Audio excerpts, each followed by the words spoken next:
Hi hello friends, welcome to our channel Laksharudra next.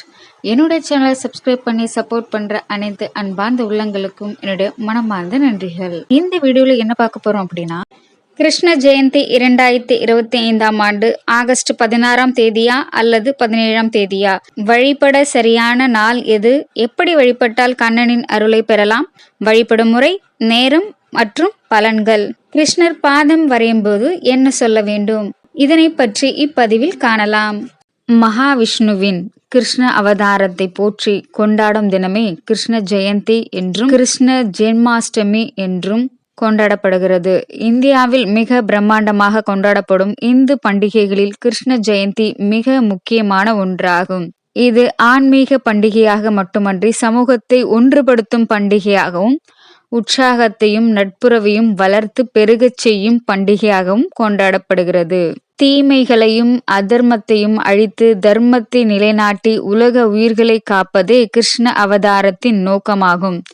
நம்முடைய வாழ்க்கையில் இருக்கும் தீமைகளாகிய துன்பங்களை அழித்து நன்மைகளை வழங்கி நம்மை காப்பதற்காக கிருஷ்ணர் ஒவ்வொரு ஆண்டும் இந்த நாளில் அவதரித்து நம்முடைய இல்லத்திற்கே வருவதாக ஐதீகம். அதனால்தான் வீடுகள் தோறும் பாதம் வரைந்து கிருஷ்ணரை அழைக்கிறார்கள். கிருஷ்ண அவதாரம் மகாவிஷ்ணுவின் 9வது அவதாரமாக கருதப்படுவது கிருஷ்ண அவதாரம். பகவான் கிருஷ்ணர் அவதரித்த தினத்தையே நாம் ஆண்டுதோறும் கிருஷ்ண ஜெயந்தி விழாவாக கொண்டாடுகிறோம். பகவான் கிருஷ்ணர் துவாபர யுகத்தில் ஏறக்குறைய 5000 ஆண்டுகளுக்கு முன்னர் பூமியில் அவதரித்ததாக புராணங்கள் சொல்கின்றன. அதர்மத்தை அழிப்பதற்காகவும் மனித குலத்தை நேர்வழிப்படுத்தி துன்பங்களிலிருந்து விடுவிப்பதற்காகவுமே கிருஷ்ண அவதாரம் நிகழ்ந்ததாக சொல்லப்படுகிறது. கிருஷ்ண அவதாரத்தின் நோக்கம்: வாசுதேவர் தேவகியின் 8வது குழந்தையாக அவதரித்த கிருஷ்ணர் அதே இரவில் கோகுலத்திற்கு எடுத்து செல்லப்பட்டு நந்தகோபர் மற்றும் யசோதையின் மகனாக மறைத்து வைத்து வளர்க்கப்பட்டார். சிறு குழந்தையாக இருந்த போதே கோகுலத்தில் பல மாய வேலைகள் செய்து தன்னை கொல்ல வந்த அரக்கர்களை கொன்று ஆயர்பாடியில் இருந்தவர்களை காத்தார். இறுதியாக தனது தாய்மாமனான கம்சனையும் வதம் செய்தார். கம்ச வதம் மட்டும் கிருஷ்ண அவதாரத்தின் நோக்கம் கிடையாது. பாரத போரில் அதர்மத்தை அழித்து தர்மத்தை நிலைநாட்டியதுடன் மனித குலத்தை துன்பத்திலிருந்து மீட்டு மோட்சத்திற்கான வழியை காட்டும் பகவத்கீதையை அருள்வதற்காகவே அவரின் அவதாரம் நிகழ்ந்தது. கோகுலாஷ்டமி கொண்டாட்டம்: கோகுலாஷ்டமி, ஜென்மாஷ்டமி, கிருஷ்ண ஜெயந்தி, கிருஷ்ண ஜென்மாஷ்டமி, அஷ்டமி ரோகிணி, ஸ்ரீ ஜெயந்தி என பல பெயர்களாலும் கிருஷ்ணரின் அவதார தினம் அழைக்கப்படுகிறது. பகவான் கிருஷ்ணர் சர்வண மாதம் எனப்படும் ஆவணி மாதம் தேய்பிறையில் ரோகிணி நட்சத்திரத்தில் அவதரித்ததாக சொல்லப்படுகிறது. கிருஷ்ண ஜெயந்தி அன்று பகவான் கிருஷ்ணரை வழிபடுவதால் அனைத்து விதமான நன்மைகளும் கிடைப்பதுடன் இறுதியில் மோட்சமும் கிடைக்கும் என்பது நம்பிக்கை. கிருஷ்ண ஜெயந்தி வழிபாட்டு முறைகள்: கிருஷ்ண ஜெயந்தி அன்று வீடுகளில் கிருஷ்ணரின் பாத தடங்களை வரைந்து அவருக்கு விருப்பமான பலகாரங்களை செய்து படைத்து வழிபடுவது வழக்கம். வீட்டில் உள்ள குழந்தைகளுக்கு கிருஷ்ணர் மற்றும் ராதை வேடமிட்டு மகிழ்வார்கள். மகாராஷ்டிரா, குஜராத் போன்ற மாநிலங்களில் ஒருவர் மீது ஒருவர் பிரமிடு அமைத்து ஏறி உரி உடைக்கும் நிகழ்வுகள் மிக கோலாகலமாக நடத்தப்படும். இதில் வெற்றி பெறுபவர்களுக்கு பரிசுகளும் வழங்கப்படும்.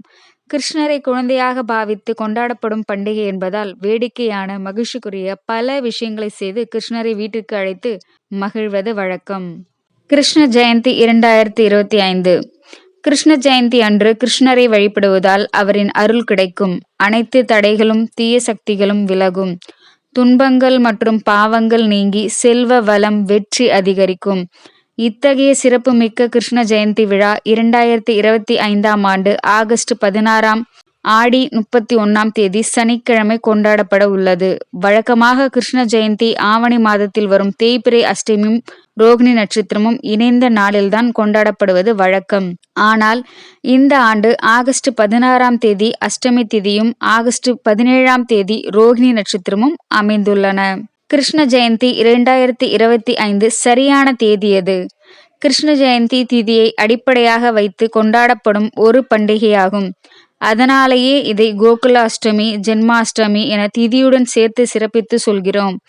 அதனால் அஷ்டமி திதியான ஆகஸ்ட் 16ஆம் தேதியே கிருஷ்ண ஜெயந்தியாக எடுத்துக்கொண்டு கொண்டாட வேண்டும்.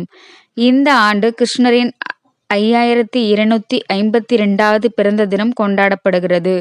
ஆகஸ்ட் 16ஆம் தேதி அதிகாலை 1:41 மணி துவங்கி அன்று இரவு 11:13 வரை அஷ்டமி திதி உள்ளது. அதனால் இந்த நாளில் கிருஷ்ணரை போற்றி வழிபடுவது சிறப்பு. ரோகிணி நட்சத்திரம் தொடங்கும் நேரம் ஆகஸ்ட் 17 ஞாயிறு காலை 6:48 தொடங்குகிறது. ரோகிணி நட்சத்திரம் முடியும் நேரம் ஆகஸ்ட் 18 திங்கள் காலை 4:28 மணிக்கு முடிகிறது. கிருஷ்ணர் இரவு நேரத்தில் அவதரித்தார் என்பதால், அதாவது சூரிய அஸ்தமனத்திற்கு பிறகு மாலை 6 மணிக்கு மேல் அல்லது இரவு நேரத்தில்தான் கிருஷ்ண ஜெயந்தி பூஜைகள் செய்து கொண்டாடப்படுவது வழக்கம். தமிழ்நாட்டிலும் மாலையில் விளக்கேற்றிய பிறகுதான் பூஜை செய்யும் வழக்கம் உள்ளது. பொதுவாக கிருஷ்ண ஜெயந்தி அன்று தேய்பிறை அஷ்டமி மற்றும் ரோகிணி நட்சத்திரம் ஒரு சில மணி நேரமாவது ஒரே நேரத்தில் இருக்கும். ஆனால் 2025ஆம் ஆண்டு கிருஷ்ண ஜெயந்தி அன்று ஆகஸ்ட் 16 சனிக்கிழமை முழுவதும் கிருத்திகை நட்சத்திரம் மட்டுமே இருக்கிறது. அதனால் 2 நாட்களுமே கிருஷ்ண ஜெயந்தியை கொண்டாடலாம். அது மட்டுமல்ல, கிருஷ்ண ஜெயந்தியான ஆகஸ்ட் 16ஆம் தேதி முருக பெருமானுக்குரிய ஆடி கிருத்திகை தினமும் இணைந்தே வருவது மற்றொரு கூடுதல் சிறப்பாகும். இதனால் திதியை அடிப்படையாக கொண்டாடுபவர்கள் ஆகஸ்ட் 16ஆம் தேதியும், நட்சத்திர அடிப்படையில் கொண்டாடுபவர்கள் ஆகஸ்ட் 17ஆம் தேதியும் கிருஷ்ண ஜெயந்தியை கொண்டாடலாம். காரணம், கிருஷ்ணர் அவதரித்த நாளை சில சமூகத்தினரும், கோகுலத்திற்கு வந்த மறுநாளை கோகுலாஷ்டமியாக சிலரும் கொண்டாடும் வழக்கம் இருந்து வருகிறது. கிருஷ்ண ஜெயந்தி விரத முறைகள். கிருஷ்ண ஜெயந்தி விரதம் இருப்பவர்கள் முதல் நாள் இரவோ அல்லது கிருஷ்ண ஜெயந்தி அன்று அதிகாலையில் சூரிய உதயத்திற்கு முன்பாகவோ விரதத்தை துவக்கிவிட வேண்டும். கிருஷ்ண ஜெயந்தி அன்று தானியங்கள், பயறு வகைகள், வெங்காயம், பூண்டு ஆகிய பொருட்களை தவிர்க்க வேண்டும். பழங்கள், தயிர், பால் மற்றும் எளிமையான சைவ உணவுகளை சாப்பிட்டு விரதம் இருக்க வேண்டும். தண்ணீர் அதிகம் குடிக்க வேண்டும். நாள் முழுவதும் கிருஷ்ணரை போற்றி புகழும் பஜனை பாடல்கள் பாடுதல், மந்திரங்களை உச்சரித்தல், கிருஷ்ணரின் கதைகளை படித்தல் போன்ற பக்தி நடவடிக்கைகளில் ஈடுபட வேண்டும். மிக கஷ்டப்பட்டு விரதம் இருக்காமல் உற்சாகமாகவும் மகிழ்ச்சியான மனதுடனும் விரதத்தை மேற்கொள்ள வேண்டும். கிருஷ்ணரின் படங்களை அலங்கரித்து பூஜை செய்து கிருஷ்ணருக்கு பிடித்தமான இனிப்பு உள்ளிட்ட பொருட்களை நைவேத்தியமாக படைத்து வழிபட வேண்டும். கிருஷ்ண ஜெயந்தி விரத பலன்கள். கிருஷ்ண ஜெயந்தி அன்று விரதம் இருந்து வழிபடுவதால் ஏராளமான ஆன்மீக மற்றும் உடல் ரீதியான நன்மைகள் கிடைக்கிறது. மனதில் உள்ள கவலைகள் நீங்கி உற்சாகம் பிறக்கும். வாழ்வில் இருக்கும் தீமைகள் நீங்கி நன்மைகள் பெருகும். நம்பிக்கை அதிகரிக்கும். மன உறுதி அதிகரிக்கும். பக்தியுணர்வு அதிகரிப்பதால் கர்ம வினைகள் நீங்கும். ஞானம் பெருகும். ஒற்றுமை உணர்வு பகிர்தல் ஆகிய நல்ல சிந்தனைகள் மேலோங்கும். குழந்தை இல்லாதவர்கள் கிருஷ்ண ஜெயந்தி அன்று விரதம் இருந்தால் குழந்தை பாக்கியம் கிடைக்கும். அடுத்த ஆண்டு கிருஷ்ண ஜெயந்திக்குள் அந்த கண்ணனே உங்கள் வீட்டில் குழந்தையாக வந்து பிறப்பான். என்ன படைத்து வழிபடலாம்? கிருஷ்ணருக்கு விருப்பமான இனிப்பு வகைகள், பாலால் செய்த உணவுகளை படைத்து வழிபடலாம்.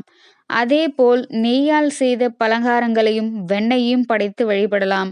பல விதமான பழங்கள் ஆகியவற்றையும் கண்ணுக்கு படைத்து வழிபடலாம். வட மாநிலங்களில் சில பகுதிகளில் கிருஷ்ணருக்கு 64 வகையான இனிப்பு வகைகள் செய்து படைத்து வழிபடும் வழக்கம் உள்ளது. இதுபோல் எதுவும் செய்ய முடியாதவர்கள் எளிமையான அவல், பால் படைத்து வழிபடலாம். கிருஷ்ண ஜெயந்தி மந்திரங்கள். கிருஷ்ண ஜெயந்தி அன்று குறிப்பிட்ட இந்த மந்திரத்தை தான் சொல்ல வேண்டும் என்பது கிடையாது. கிருஷ்ணருக்குரிய எந்த மந்திரத்தை வேண்டுமானாலும் சொல்லி வழிபடலாம். ஹரே கிருஷ்ணா மந்திரத்தை எத்தனை முறை முடியுமோ அத்தனை முறை உச்சரிக்கலாம். மகாவிஷ்ணுவை 1000 திருநாமங்களை சொல்லி போற்றும் விஷ்ணு சகஸ்ரநாமம் சொல்லி வழிபடலாம். கிருஷ்ணரின் அஷ்டோத்திர சதநாமாவளி துதிகளை சொல்லி பூ போட்டு கிருஷ்ணரை மனம் மகிழும்படி துதிக்கலாம்.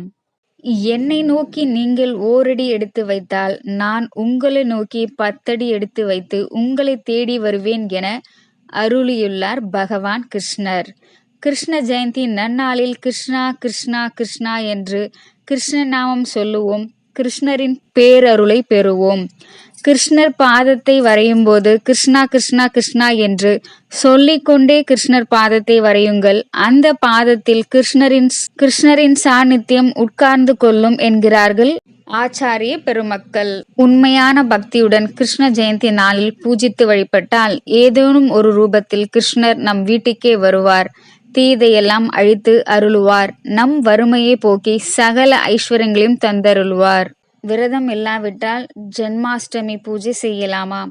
ஆம், நீங்கள் விரதம் இல்லாவிட்டாலும் ஜென்மாஷ்டமி பூஜை விதியை செய்யலாம். முக்கியமானது சுத்தமான மற்றும் பக்தி மனநிலையை பேணுவதும் பூஜை சடங்குகளை நேர்மையுடன் பின்பற்றுவது ஆகும். 2025ஆம் ஆண்டு கிருஷ்ண ஜென்மாஷ்டமி என்பது வெறும் பண்டிகை அல்ல, அது தெய்வீக அன்பு, ஞானம் மற்றும் மகிழ்ச்சியின் கொண்டாட்டமாகும்.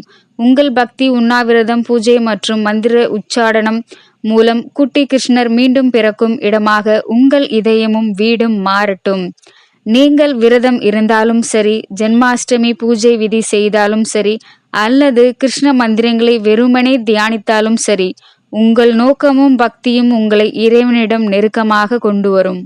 ஆகையால் கிருஷ்ண பக்தியுடன் கோகுலாஷ்டமியை கொண்டாடுவோம். உங்களுக்கும் உங்கள் குடும்பத்தினருக்கும் மகிழ்ச்சியான கிருஷ்ண ஜென்மாஷ்டமி வாழ்த்துக்கள். பகவான் கிருஷ்ணரின் தெய்வீக பிரசன்னம் உங்கள் வாழ்க்கையை அமைதி, அன்பு மற்றும் மகிழ்ச்சியால் நிரப்பட்டும். இந்த புனிதமான சந்தர்ப்பத்தில் கிருஷ்ணர் உங்கள் வாழ்க்கையிலிருந்து எல்லா இருளையும் அகற்றி ஒளி, நம்பிக்கை மற்றும் நம்பிக்கையால் நிரப்பட்டும். அவருடைய ஆசீர்வாதங்கள் உங்களை உண்மையும் நீதியும் நிறைந்த வாழ்க்கையை நோக்கி அழைத்து செல்லட்டும். அனைவரது வாழ்விலும் நல்லதே நடக்கட்டும். இந்த வீடியோ உங்களுக்கு பிடிச்சிருந்தா லைக் பண்ணுங்க, ஷேர் பண்ணுங்க, சப்ஸ்கிரைப் பண்ணுங்க, கமெண்ட் பண்ணுங்க. நன்றி, வணக்கம். தேங்க்ஸ் ஃபார் வாட்சிங்.